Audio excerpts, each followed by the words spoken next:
Hello everyone, and welcome to my first look review video for Last Epoch, an action RPG from 11th Hour Games. I have not had this much fun playing an action RPG since Titan Quest in 2006. Last Epoch is a shining example of what a good action RPG can be when a development team clearly pours all their heart and soul into it and doesn't care about microtransactions or loot crates or any of that other stuff that's kind of ruined these sorts of games over the last decade plus.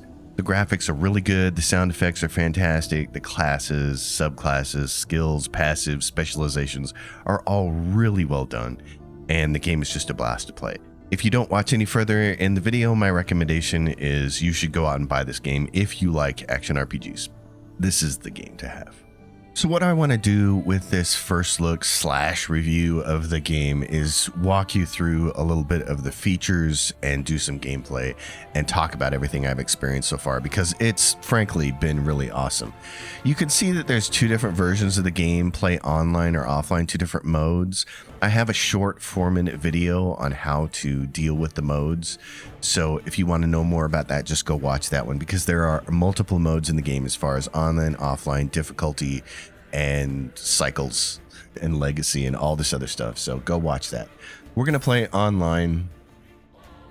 And I have one online character who's a cycle character right now. I want to show you what it's like to create a new character.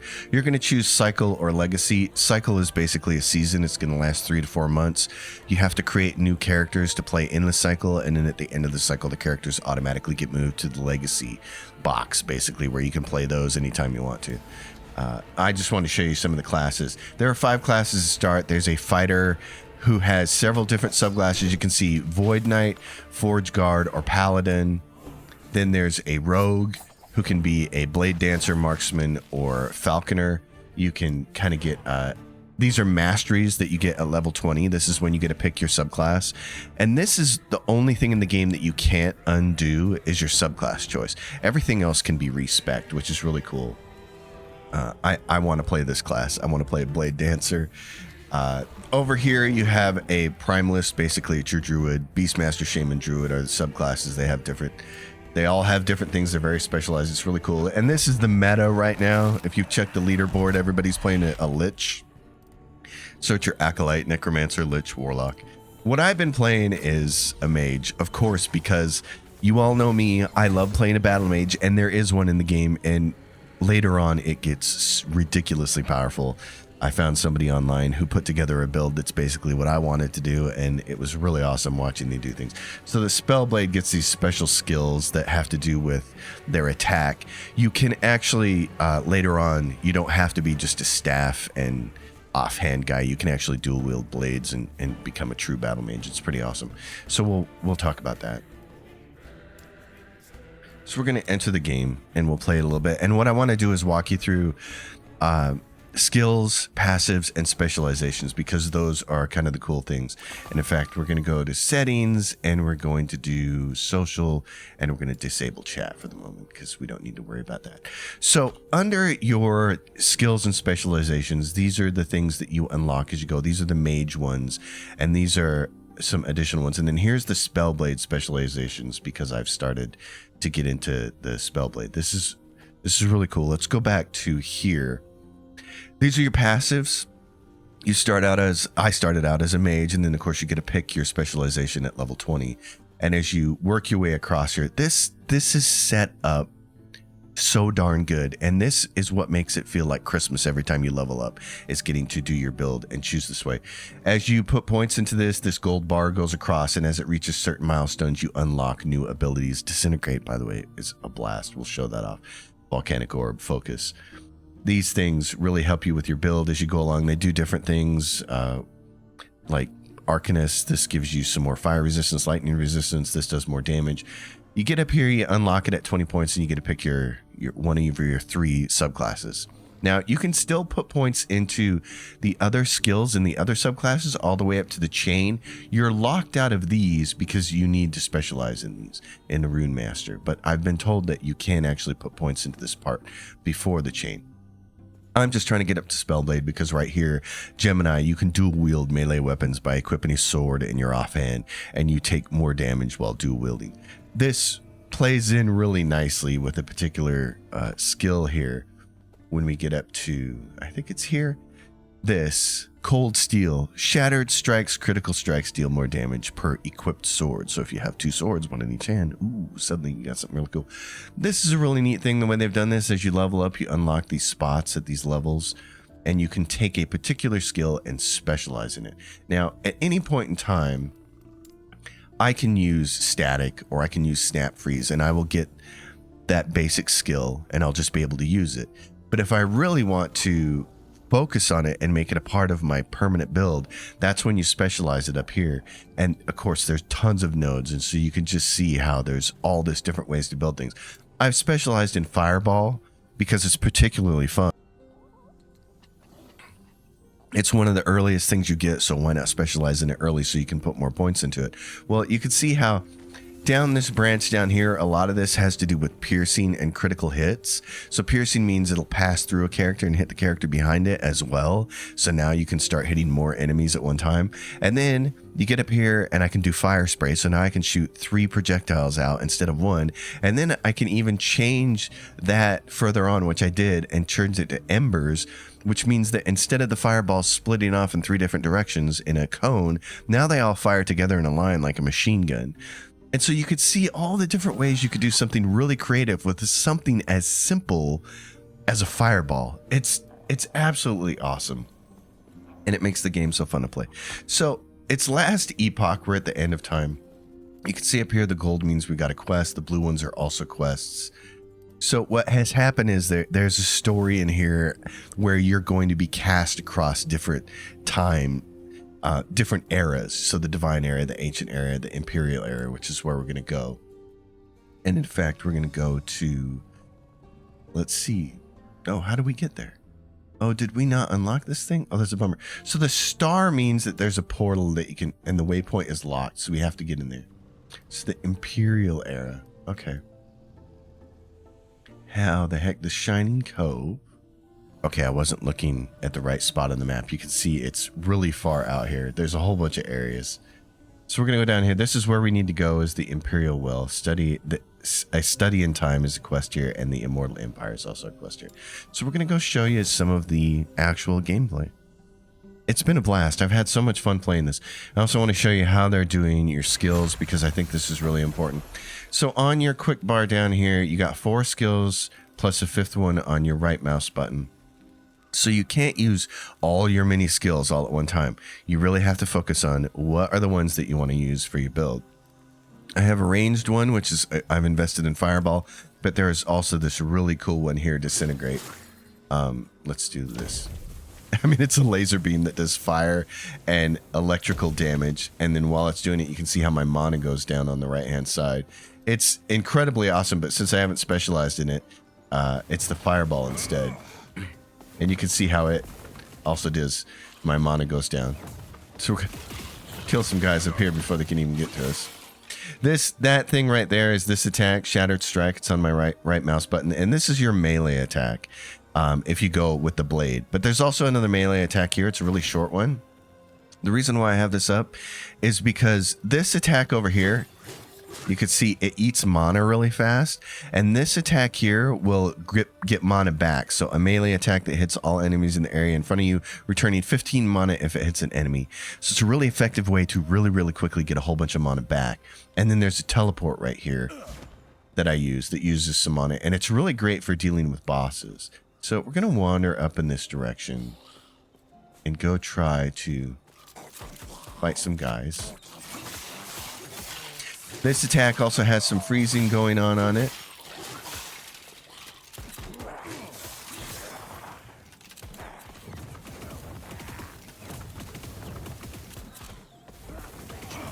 Oh, I'm getting killed here. I'm gonna come up here and do this. This is my ward. It's very deadly. Any of these guys who want to hit me with it. Well, I have this ward right here, Flame Ward. Burst to 400, then for 3 seconds it hits, deal additional 30% damage to you and cause a retaliatory burst of flames. It's really nice. Potions are not like they were in Diablo 1 or even how I remember them in Titan Quest. where you were always chugging potions for both health and mana. Instead, it's much more simple. You have a belt item that can help you have additional potions. I can only have 3. And the way the game works is as you use potions, then they become loot. But if you have a full belt of potions, nobody will drop loot. Nobody will drop potions. It's really, really rare for them to drop potions.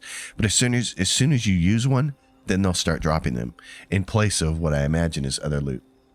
Tons of loot in the game. I'm not going to grab a lot of it. There is a loot filter that you can set up to have it ignore loot below certain levels or loot of a certain type. I haven't set up my filters yet because I've just been too busy playing and getting used to playing the game. Oh, accidentally used a thing there. I used a health potion because I didn't have things set up quite the way. I got a bunch of... I got a cat making a mess of things over here.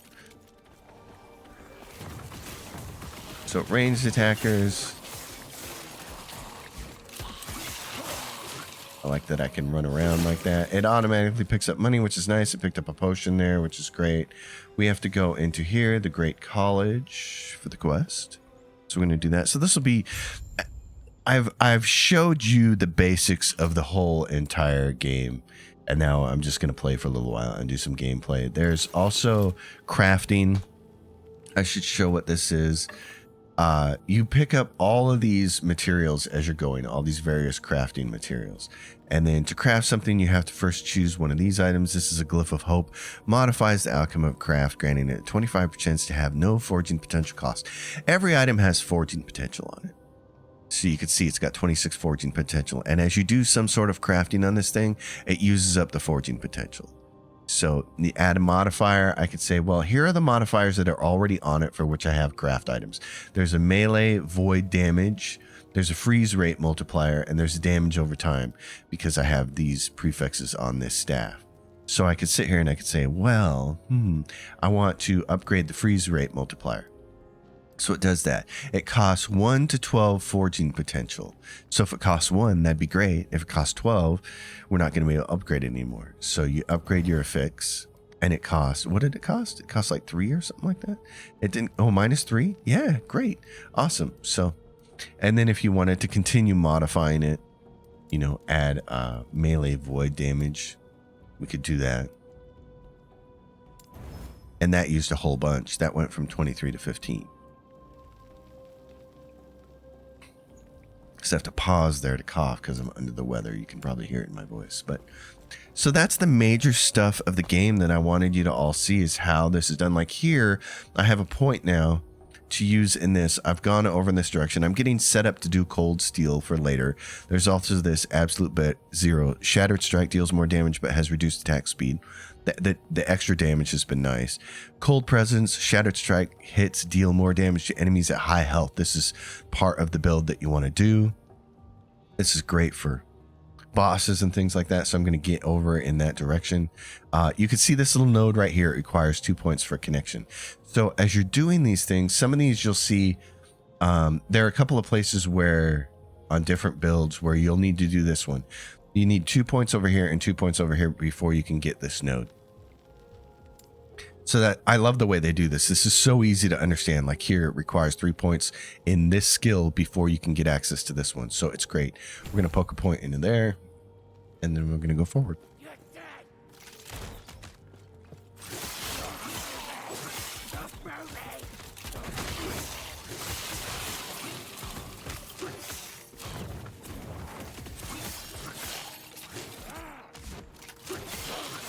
I'm still not used to the controls, and that's because the way the mage works, I had a completely different setup early on. In fact, I'll show you. One of the things I was doing was not using this particular skill, and instead I was using the snap freeze, and then later on glacier. Glacier is really fun. Identify yourself. Only those with an Imperial Officer crest are permitted beyond this point. I will need one of those crests to get past this point, so now we got to go get one. So I'll show what some of these other mage skills do, just because they're so much fun. There's an overlay map you could see right here. And over here is this. So where do we need to go? The outcast town.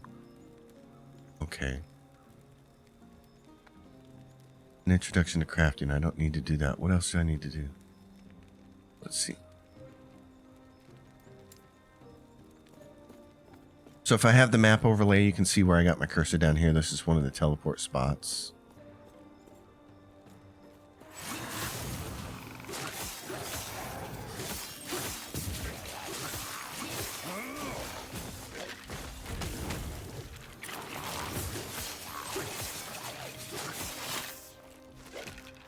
And I don't have that skill left, so I need to go change that back over. Oh no! Get out of here. Gotta get out of here. There are a bunch of enemies coming after me.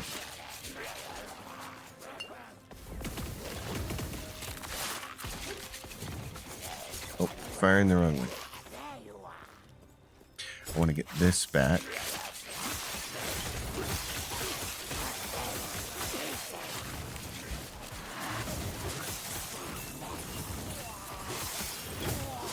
Oh, I'm gonna die.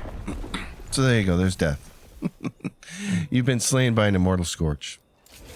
I didn't have my build set up the way I wanted it, so that's the thing is, as you start playing the game, you get access to only a couple of skills at the beginning. And then you get used to playing with those skills. And then a new skill comes along that completely changes things. That guy's got a really wicked laser beamy attack on me. So I'm going to try to get things out of here. Yeah, that laser beam attack sucks. So let's do this. That helped. Some of these guys are attacking each other. Get out of that laser beam attack. Oh no, get out of there. That's not what I meant to do. That's a bad thing here.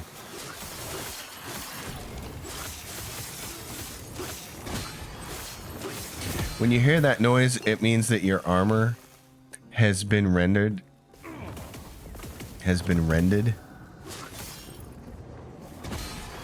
Oh, like that.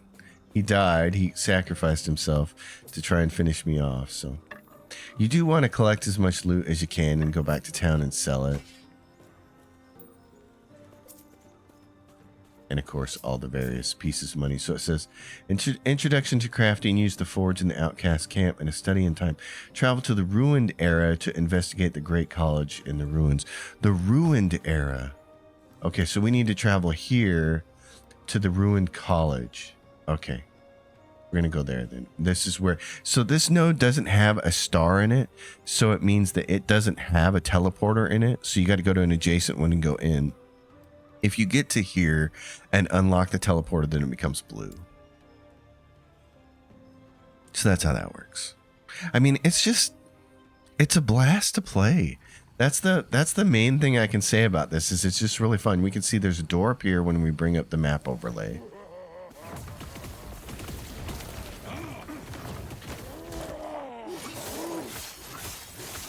Those guys like to launch all of those. You could see the game does a really good job with the enemies where it'll give you a warning of where an object is going to land, like an explosion or something like that. So it's up to you to get the hell out of the way in time. And that's why I like having the teleport up. I mean, it's just, there's so many different ways to build your character. For instance, I could play this exact same class and specialize in a completely different set of abilities, because you only get the 5 on your bar at the one time. So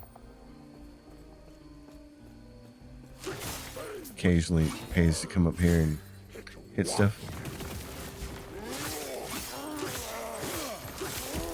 That's why I like that. So while I'm striking him like that, I'm also getting a ward.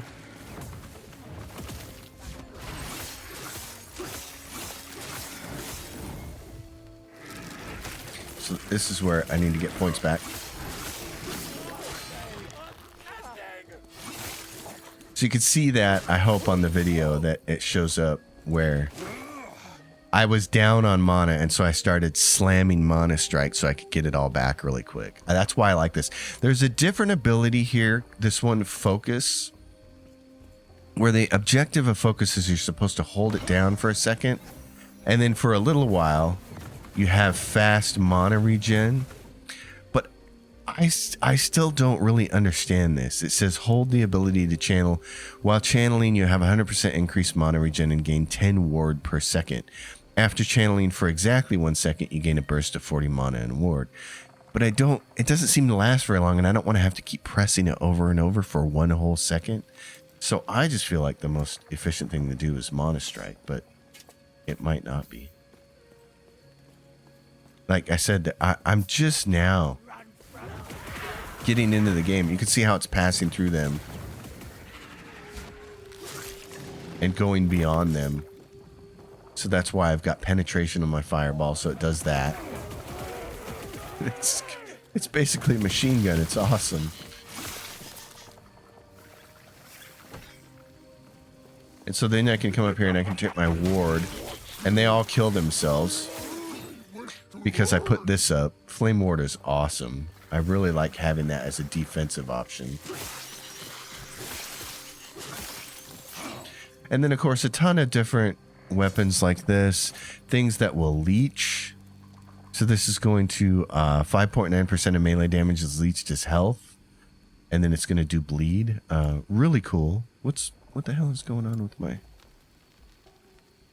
I need a staff here. I haven't had my staff on. 33% chance to heal. Which one am I supposed to be doing? I think... Gosh, I don't know. What the hell happened there? Anyway. And like, what's this? Mercurial Iron Greaves of Ember. Yeah. So you could spend all day trying to figure out upgrades. You know how these games are with loot. I mean, there's a ton of them. Bows for different classes.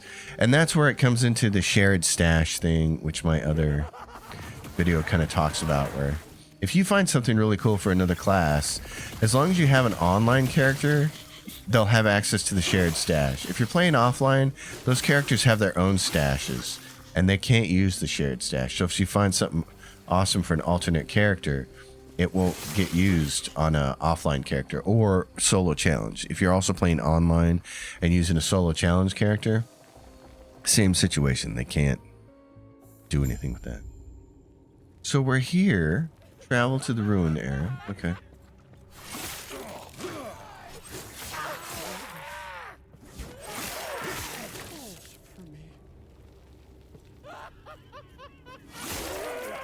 We're going to go try to get whoever we need to get here.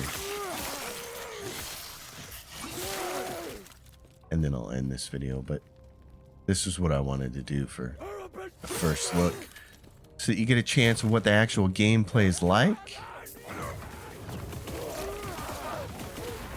I like having a ranged and a melee attack quite a bit. I like having my character set up like this.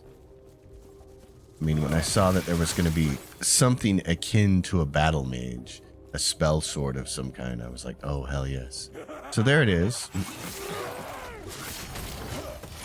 That guy just chunked himself as I put my ward up. This is what we need. The remains of an Imperial officer are in surprising good condition. One of his hands still clutches what appears to be some kind of crest. So we got to take his crest.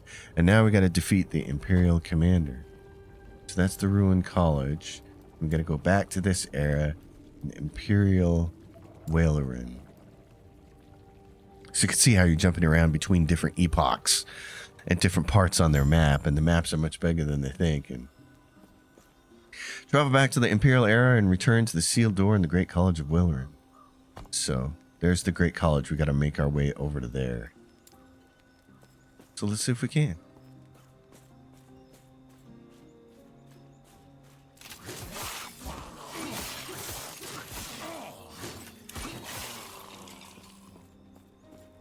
this direction. There's stairs. It's nice. See one of those guys way up there.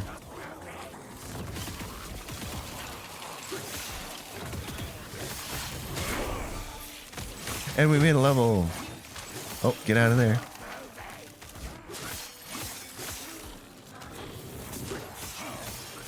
Get out of there. Those things are nasty.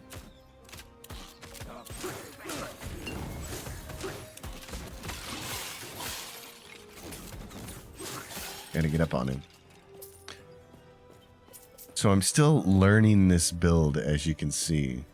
The way I've got it configured. I'm still figuring things out.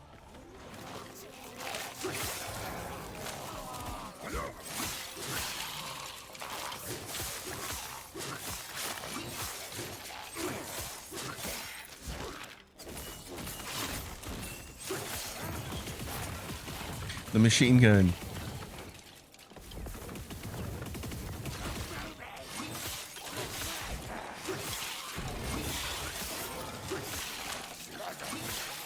Pretty badass.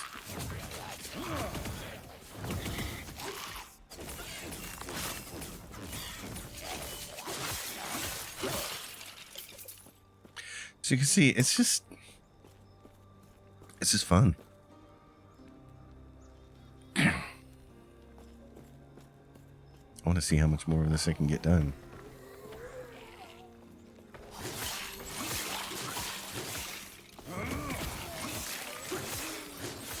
Pick up a bunch of gold while we're here.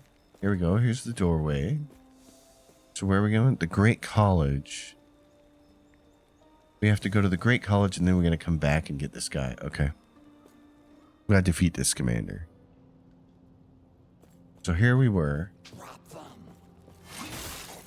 We couldn't get through this door.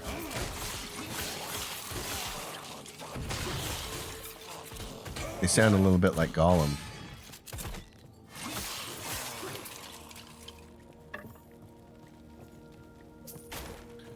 Alright, here's the door. Present the officer's crest. The seal binding the door fades away.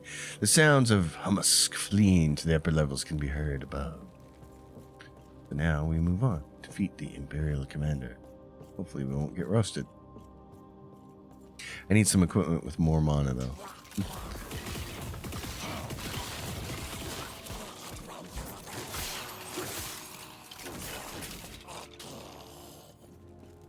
And some better weapons.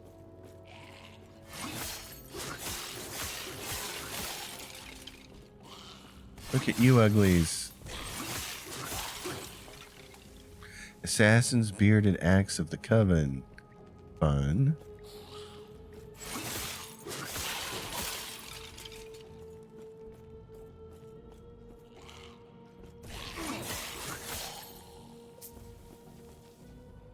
That flame shows up around me. It's a really neat passive skill.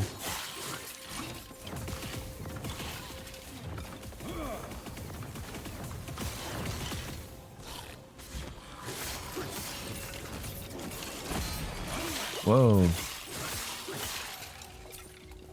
Chompy. You always want to pick up the glyphs. And then you can go down here and it'll transfer them to the forge. And then you can rearrange all this stuff. Which is usually what I do, but I'm not going to spend the time doing it today. There are shrines. A stunning shrine.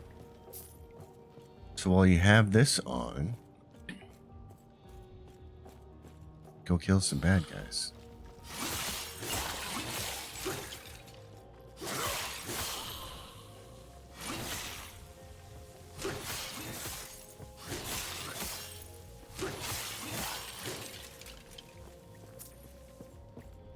And of course, resists are a major deal in here.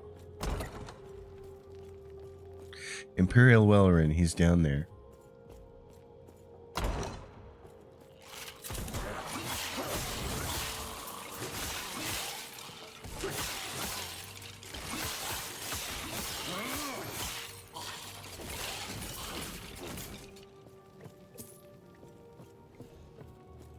More bad guys.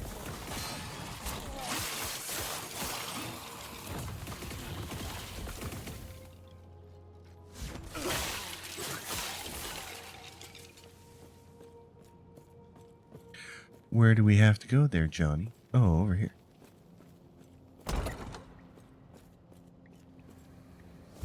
What's in here? Whoa.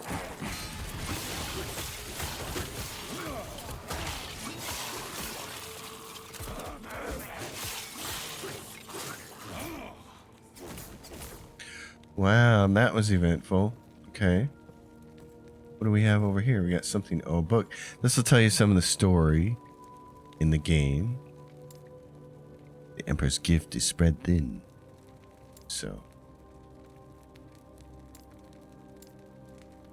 There's that. Now, where are we on the map?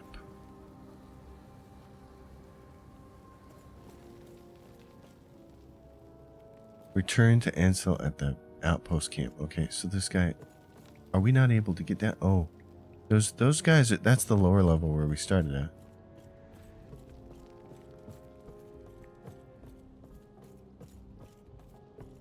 Interesting.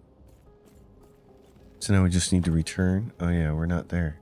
We need to go here. There's the outcast. Okay, so there's a quest over there and a quest over there. Imperial Wellrun. We need to go find him. This is going to be a little bit longer than I anticipated, probably. Actually, you know what? I'm going to have... Let's do this. I'm going to end the video here. Otherwise, it's going to turn into a Let's Play. It's just meant to be a first look review, but I wanted everybody to see all the different pieces to it. So you can go up here, engage in this. Yes. Oh, she'll tell you about the forge. Stay safe.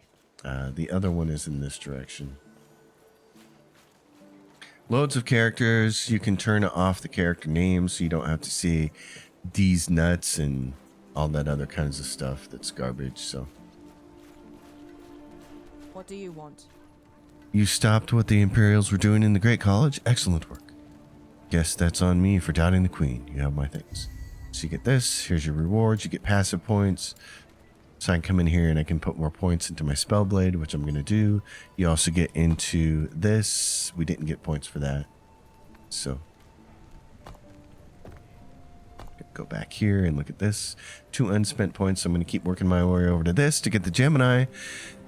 It's a great game, folks. It's just kind of fantastic. I mean, there I'm level 29. 100 is the max level. And there are people doing some insane amounts of damage. You want to get your resistance up as high as you can. You can see all your numbers here. It's pretty great. I like it. I think it's awesome. If you're out in the world somewhere, you can hit this to create a portal and then go back to where you were. Enemies will respawn, though, when you come back. So, but that's usually not a big deal. You just want to make sure that you don't create a portal right next to a boss that you just killed, because you'll have to fight him again. So it's fun. I mean, I've not really played any action RPG since Diablo 2, and Titan Quest was the last one I played in 2006.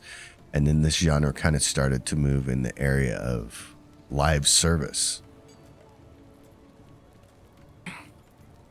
with seasons and microtransactions and loot crates and all kinds of other things. And I just wasn't interested because I came into this genre with Diablo 1. That was my first game that I ever played like this. And I think it might have been really the game that started the whole entire genre. And I have some great memories playing that game, but I largely played that game single player and played through the story and finished it, and then played a different character and a different character and a different character. And the most fun I ever had was some college buddies of mine invited me over to their house for a weekend for a LAN party. So I dragged my computer over there, and the 4 of us started on a Friday night with the intent of beating Diablo in a weekend. And sometime Sunday afternoon, we were on the last level of hell and beat the game. So it was a lot of fun. And then Diablo 2, of course, we all know that was a masterpiece. That was just an iteration on Diablo 1 where they expanded everything and made it so much better. That was a fantastic game. I thought Titan Quest was a lot of fun too, but there hasn't been anything in this genre that's really grabbed my attention since then. And I have no interest in online leaderboards and seasons and loot crates and microtransactions and cosmetics. I don't have an interest in any of that. I just want a really fun game to play. And this is a perfect game for that, because if you just want to get in and get a few things done, look at your map, look at your quest, advance your character a little bit, you can. It's not like it's a super complicated game to play, even though it is very deep and rich with all of its passives and skills and all this stuff and all the ways you can build your character. But you can still have a lot of fun by not meta-ing it and not being min-max and all that stuff. I'm having a blast with it. So if you've been looking for a game like this, it's action-oriented, if you've been looking for something, but you're like, I don't want to play Diablo 4 or it's not doing it for me, this is definitely the game to look at. I think this is a really, really cool game. So folks, that's it. I'm going to leave you here. As always, if you dig it, give it a thumbs up, subscribe to the channel, leave your questions and comments down below, and I'll see you next time. Until then, happy gaming, everyone.